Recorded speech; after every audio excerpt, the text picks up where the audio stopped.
मसाजिदों को लेके no compromise. अगर से बीजेपी ये गलती दोहराएंगी तो झंडा इस कदर वहां पे डाल दूंगा कि हिंदुस्तान का कोई डॉक्टर नहीं निकाल सकेगा उनके पास से वो झंडा। तू आके तो दिखा। अमित शाह भी आ गया, योगी भी आके चलेगा। अब पूरी बीजेपी की जमात चार मीनार के दामन में इतना बड़ा इजलास तलब करी, वो हरा कर देंगे। शेर कहां है आप? मगर बीजेपी आके चार मीनार को लाल करके चले गई और आप देखते रहे कि नहीं देता। राशिद खान कर गुजरता है और एक बार गलती करेंगे, वो झंडा निकाल के ऐसी जगह घुसड़ दूंगा, कोई हिंदुस्तान का अस्पताल जाएंगे तो कोई हिंदुस्तान में वो डॉक्टर नहीं निकाल सकेगा वो झंडे। वो जो केसीआर है, वजीर आला है तेलंगाना का, वास्तु में बहुत मानने वाला है और उसके वास्तु के हिसाब से मसाजिद बीच में आ रही, तो उसका कोई इरादा नहीं है वहां पे संगे बुनियाद रखने का। इसीलिए बोलकर वो मस्जिद को वहां पर शहीद किया गया और उनका इरादा यह है कि मस्जिद को हटाकर दूसरी जगह मस्जिद को तामीर करेंगे। बंडी संजय, तुम बीजेपी के सदर है क्या है? तुम्हारे हिदायत पर वो सारे पोस्टर लगे और वो पोस्टरों पे क्या था? चार मीनार के ऊपर वो मनूस बीजेपी का झंडा गड़ा हुआ। आप हर जगह इस्तेमाल करें वो तस्वीर। तो मैं ये बंडी संजय के पूरे कारकुनों को, बीजेपी के पूरे कायदीन को मैं आगाह करना चाह रहा हूं। आप लोग जो चार मीनार के तस्वीर पर वो मनूस बीजेपी का झंडा लगाकर जो आप तस्वीरें जो सड़कों पे लगाए, होर्डिंगों पे लगाए, वो पहली गलती थी, हम माफ कर दे रहे, क्योंकि मसाजिद को लेके कोई कॉम्प्रोमाइज नहीं। अगर से दूसरी बार ये गलती दोहराई जाएंगी तो वो बीजेपी का झंडा लेके ये बीजेपी के कारकुन और ये बीजेपी के कायदीन की उस जगह घुसड़ दूंगा कि हिंदुस्तान का कोई डॉक्टर नहीं निकाल सकेगा। और याद रखो, राशिद खान धमकी नहीं देता, कर गुजरता। ये लोग जो है ये मसाजिदों को लेके बेहरमती करना चाह रहे। मसाजिद हमारे दिल में बसे हुए हैं, मसाजिदों से हमारा वजूद है और मसाजिदों की इज्जत नहीं कर सके तो आप खामोश रहो। अगर बेहरमती करने की कोशिश करेंगे तो मैं फिर बोल रहा हूं बंडी संजय, इस कदर वो झंडा घुसड़ दूंगा कि पूरे आलम में ढूंढ लेते रह जाएंगे डॉक्टरों को, पर कोई डॉक्टर नहीं निकाल सकेगा। क्या तो नो कॉम्प्रोमाइज मसाजिदों को ले लेके। अगर से आप सोचते हैं कि आप बीजेपी जमात को ले लेके आपके पास पागलपंती है, तो आपके जैसे पागलों को मैं सर्टिफिकेट देता हूं पागलपने का। तो सोचो मैं कितना पागल हूं। फिर ये पागल हूं, इस्लाम का पागल हूं, मसाजिद का पागल हूं, मेरे कौम का पागल हूं, मेरे कांग्रेस जमात का पागल हूं। ये पागल से मुकाबला मत करो। आपका जो मोहब्बत है आपकी बीजेपी जमात को लेके अपने पास रखो और दस्तूर के दायरे में रह के हर चीज को अंजाम दो। अगर आप दस्तूर के दायरे में रह के नहीं देंगे, फिर मेरे पागलपंथी का फिर आप मुजाहरा जब देखेंगे तो आपकी रूह फना हो जाएगी, समझे? राशिद साहब 2-4 दिन पहले बोलते थे बीजेपी की चार मीनार के पास मीटिंग हुई थी। इस मीटिंग के बारे में आप कुछ बोलना चाहेंगे? बहुत सुर्खियों में आई थी वो मीटिंग। तो बीजेपी की जो मीटिंग थी वो प्रजा संग्राम यात्रा वो मुनक़िद की गई थी चार मीनार के दामन में। देखिए, हिंदुस्तान हमारा दस्तूर इजाज़त देता और बीजेपी एक सियासती जमात है और ये जमहूरियत है और सबका इख्तियार है कि कहीं भी वो जलसा मुनक़िद कर सकते और पदयात्रा का आगाज़ कर सकते।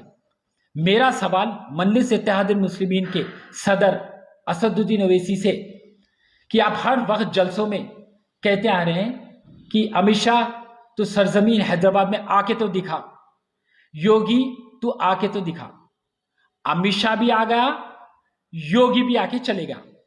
अब पूरी बीजेपी की जमात चार मीनार के दामन में इतना बड़ा इजलास तलब करी और वो इजलास कामयाब हुआ और मजलिस इत्तेहादुल मुस्लिमीन के शेर मिल्लत अकबरुद्दीन ओवैसी ने एक वक्त कहा था कि हम लाल दरवाजे को हरा कर देंगे।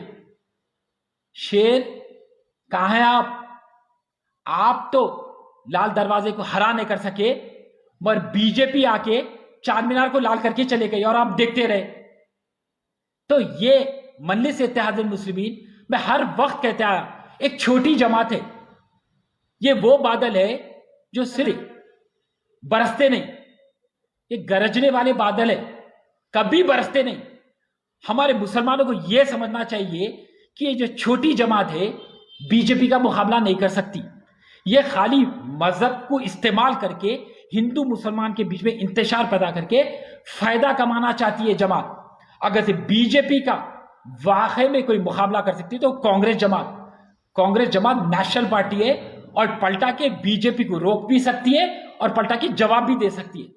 और ये खुसूसी ये प्रजा संग्राम यात्रा के वक्त बीजेपी के बैनर्स लगे, बैनर्स में चार मीनार पे उनका बीजेपी का मनुज झंडा गाड़ के वो तस्वीरें बनाए ला।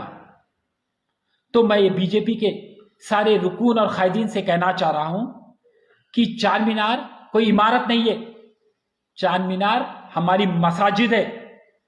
ये बार आप वो तस्वीर लगा डाले हम माफ कर देते, मैं याद रखो मसाजिदों को लेके नो कॉम्प्रोमाइज। अगर से बीजेपी ये गलती दोहराएंगी तो झंडा इस कदर वहां पे डाल दूंगा कि हिंदुस्तान का कोई डॉक्टर नहीं निकाल सकेगा उनके पास से वो झंडा। तो मैं आगाह कर रहा हूं, और राशिद खान धमकी नहीं देता, राशिद खान कर गुजरता है। क्योंकि याद रखो वो मसाजिद हमारे दिल में बसे हुए, मसाजिदों के करीब नहीं जाना, हमारे जज्बात जुड़े हुए, अल्लाह का बारगाह है। तुम सड़क पे उतरते उतरो, पदयात्रा करते करो, जलसा मुनक़िद करते करो, सियासती हेरपेंच के दरमियान आकर कुछ बात करना चाह रहे बात करो, मगर हमारे मसाजिदों की बेहुरमती करने की कोशिश नहीं करना।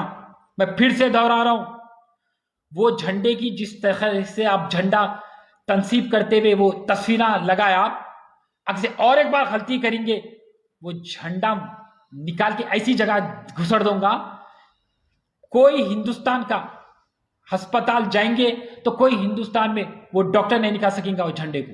राशन हर मसले पे बोलते तो एमआईएम और असदुद्दीन ओवैसी का नाम लेना जरूरी है। असदुद्दीन ओवैसी कर्नाटक के इलेक्शन में ये बोल दिए कि मस्जिद बहुत जल्द तामीर होंगे बोल के। देखिए भाई, असदुद्दीन ओवैसी से एक अहमक प्रेस वाला ये सवाल किया कि आपके रियासत में सेक्रेटरीट की मस्जिद शहीद हुई और आप खामोश बैठे हुए और आप बात करते बाबरी मस्जिद की।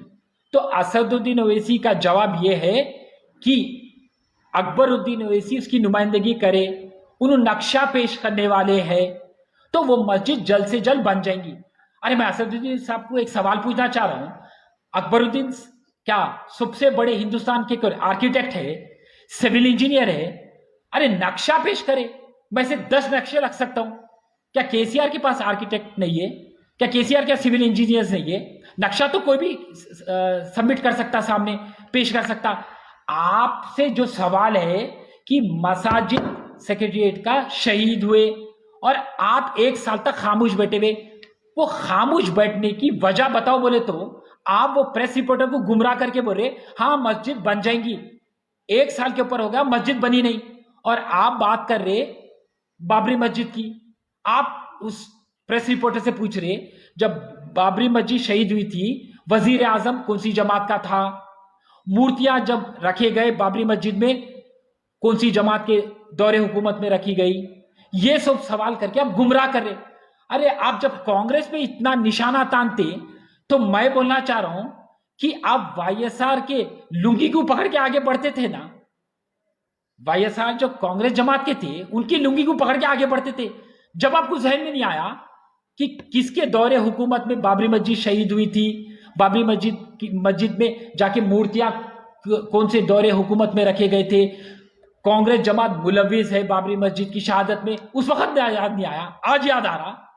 क्यों बताओ? आज आप बीजेपी की बी टीम बने हुए हैं, तो आप जो निशाना तान रहे पूरा निशाना आप कांग्रेस पे तान रहे, तो आप कांग्रेस को कमजोर करेंगे तो वह बीजेपी को फायदा होगा और आपको फायदा होगा। तो आपका प्रेस रिपोर्टर का सवाल था कि आपके रियासत तेलंगाना में जब मस्जिद शहीद हो तो आप खामोश क्यों बैठे? आप उसका सवाल का जवाब दो तो आप गुमराह कर रहे, बाबरी मस्जिद की बात कर रहे और बोले कि नक्शा दे डाले। नक्शा दे दे के 1 साल हो गया। तो मेरे मुसलमान भाइयों से मैं ये सवाल पूछना चाह रहा हूं कि 1 साल हो गया इनके शेर नक्शा पेश करके, मस्जिद बनी। ये मजलिस इत्तेहादुल मुस्लिमीन अब क्या करना चाह रही? एक हैदराबाद में एक कहावत है, उंगली कटाकर शहीदों में नाम दर्ज करना, वो काम करना चाह रहे असदुद्दीन ओवैसी। तो उनके पास ताकत तो नहीं है मुतालिबा करने का, केसीआर का गिरेबान पकड़ने के लिए उनके पास उतना दम नहीं है। तो अब क्या है, वक्त का चलन दे रहे, हम नक्शा पेश करें, मस्जिद बहुत जल्दी तामीर होगी। कहां तामीर हो रही? अभी तक तो संगी बुनियाद भी नहीं रखी गई। देखिए, हमारा मुतालिबा है ये सेक्रेटेरिएट की मसाजिद को लेके, मैं 5 टाइम एहतजाज का, तो हमारा एहतजाज बरकरार रहेगा जब तक के संगे बुनियाद ना रखी जाएंगी। तो केसीआर जल्द से जल्द ये संगे बुनियाद रखना। अब ये नहीं रख रहा क्यों बोले तो मेरे पास एक वजह है जो मैं आपके सामने, आपके मीडिया के जरिए से आवाम के दरमियान पेश करना चाह रहा हूं। वो जो केसीआर है, वजीर आला है तेलंगाना का, वास्तु में बहुत मानने वाला है और उसके वास्तु के हिसाब से मसाजिद बीच में आ रही, तो उसका कोई इरादा नहीं है वहां पे संगे बुनियाद रखने का। इसीलिए बोलकर वो मस्जिद को वहां पर शहीद किया गया और उनका इरादा यह है कि मस्जिद को हटाकर दूसरी जगह मस्जिद को तामीर करेंगे। मगर यह नागवारा है, जहां मस्जिद एक बार बन जाती है ता क़यामत तक वो मस्जिद वहां पर ही तामीर रहना चाहिए और वहां पर ही रहना चाहिए। उसको एक जगह से आप दूसरी जगह पर रख नहीं सकते। तो केसीआर से हमारा मुतालिबा है जल्द से जल्द रखो, और अगर हम नहीं रखेंगे तो आपके बाप को भी रखना होगा।